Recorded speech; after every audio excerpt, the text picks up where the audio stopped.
Electronics third year EL 36। आज हम need of defibrillator यह टॉपिक कवर करेंगे। तो सबसे पहले हम एक ओवरव्यू लेते हैं, डिफिब्रिलेशन क्या होता है। हालांकि डिफिब्रिलेटर्स और नीड ऑफ डिफिब्रिलेटर्स ये दोनों ही मैं आपसे इससे डिफिब्रिलेटर नाम से एक वीडियो लेक्चर में डिस्कस कर चुके हैं हम, लेकिन नीड ऑफ डिफिब्रिलेटर को मैं और थोड़ा डिटेल में डिस्कस करती हूँ अब इस लेक्चर में। तो एक ब्रीफ आइडिया लेते हैं, डिफिब्रिलेटर क्या होता है या डिफिब्रिलेशन क्या होता है।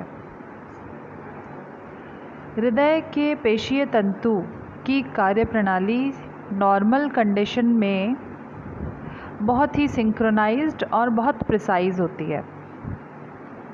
परिणाम स्वरूप हृदय द्वारा रक्त की सतत कंटिन्यूस कोऑर्डिनेटेड पंपिंग प्रोसेस जो है वो संपादित की जाती है। हार्ट का कॉन्ट्रैक्शन यानी संकुचन तथा एक्सपांशन यानी विस्तारण, ये जो क्रियाएं हैं ये एक रेगुलर रिदम से चलती हैं। हृदय के आंतरिक कक्षों अर्थात एट्रियम तथा वेंट्रिकल की दीवारों में उत्पन्न विकारों या डिसऑर्डर्स के कारण यह प्रक्रिया असमन्वयित यानी अनलिमिटेड हो जाती है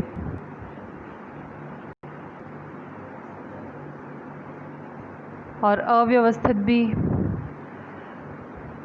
हृदय में ब्लड केमिस्ट्री में जो परिवर्तन होते हैं किसी भी कारण से, या इलेक्ट्रिक शॉक वगैरह लगता है, उनके वजह से जो विकार उत्पन्न होते हैं,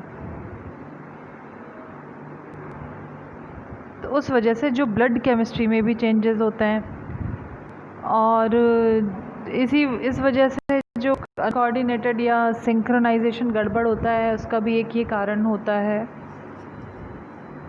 तो जिनके कारण आवश्यक पंप सिंक्रोनाइजेशन का ह्रास होता है। ये जो असमन्वित या अव्यवस्थित गतिविधि होती है हार्ट की, उसे फिब्रिलेशन कहते हैं। फिब्रिलेशन का सामान्य शब्दों में अर्थ है कि हार्ट अपना कोऑर्डिनेशन एंड सिंक्रोनाइजेशन खो देता है विद बॉडी। फिब्रिलेशन को हटाना बहुत आवश्यक होता है, इसलिए डिफिब्रिलेशन किया जाता है। यहाँ आप स्क्रीन पर देख सकते हैं, फिब्रिलेशन की वजह से कोमा या डेथ तक हो सकती है।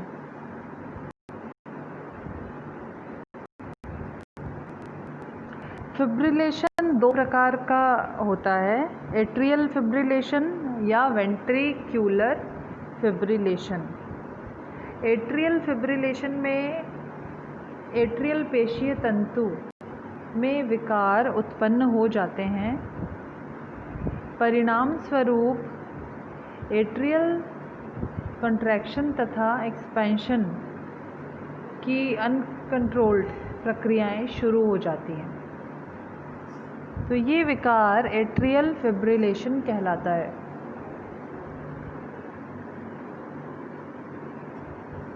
वेंट्रिकुलर फिब्रिलेशन की प्रक्रिया में वेंट्रिकल्स जो पेशीय तंतु हैं उनमें विकार उत्पन्न हो जाते हैं। परिणाम स्वरूप वेंट्रिकुलर संकुचन तथा विस्तारण प्रक्रियाएं अनियंत्रित हो जाती हैं। यह विकार वेंट्रिकुलर फिब्रिलेशन कहलाता है।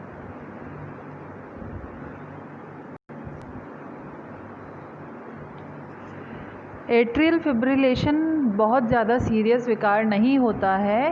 वेंट्रिकुलर फिब्रिलेशन अत्यधिक सीरियस विकार है। बहुत गंभीर विकार है।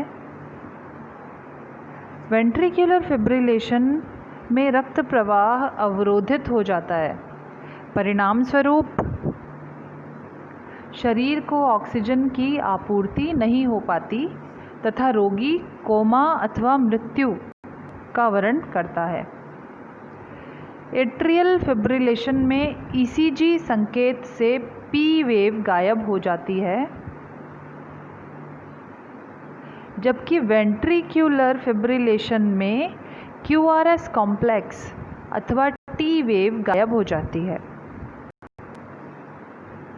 अथवा ईसीजी की बेस लाइन में जो नॉइज़ी सिग्नल होते हैं वो डिस्प्ले होने लगते हैं, दिखाई देने लगते हैं। अतः रोगी को इस इर्रिवर्सिबल प्रोसेस से बाहर लाने के लिए आपातकालीन उपचार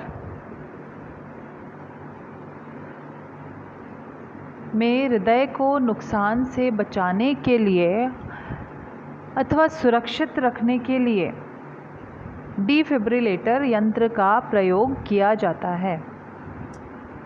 यह मशीन हाई वोल्टेज पर अल्प समय के लिए विद्युत झटका प्रदान करती है।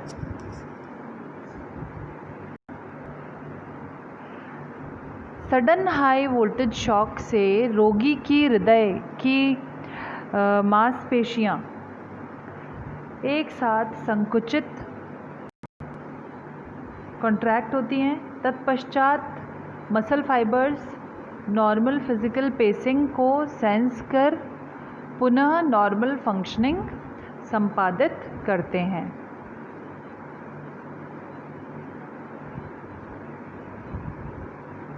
ठीक है। अतः एट्रियल तथा वेंट्रिकुलर फिब्रिलेशन के उपचार में प्रयुक्त यंत्र जिसे डिफिब्रिलेटर कहा जाता है, इस यंत्र द्वारा अल्प समय अवधि के लिए हाई एम्पलीट्यूड इलेक्ट्रिक सिग्नल उत्पन्न कर रोगी को बहुत पावरफुल शॉक दिया जाता है। यह विद्युतीय झटका रोगी के सीने पर लार्ज सरफेस इलेक्ट्रोड पेयर को प्रयुक्त कर प्रदान किया जाता है। वेंट्रिकुलर फिब्रिलेशन में वेंट्रिकल्स कंपन करने लगते हैं। परिणाम स्वरूप शरीर तथा फेफड़ों को रक्त आपूर्ति बाधित होती है। यह गंभीर हृदयिक विकार है, जैसा कि मैंने आपको पहले भी बताया है। इसमें रोगी मूर्छित अथवा मृत्यु की संभावना तक उत्पन्न कर सकता है। अतः वेंट्रिकुलर फिब्रिलेशन निदान प्रक्रिया में इस यंत्र की महत्वपूर्ण भूमिका है।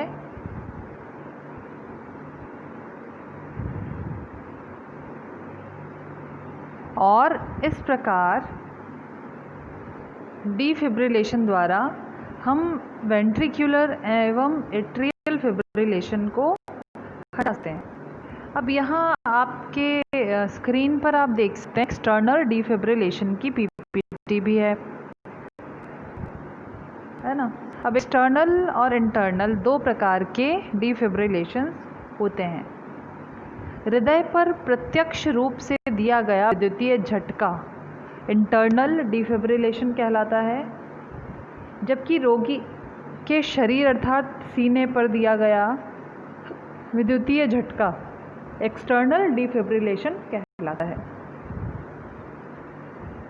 तो डिफिब्रिलेशन की आवश्यकता हमें क्यों पड़ी, ये आप सभी को इस लेक्चर के बाद पता लग गया होगा। धन्यवाद।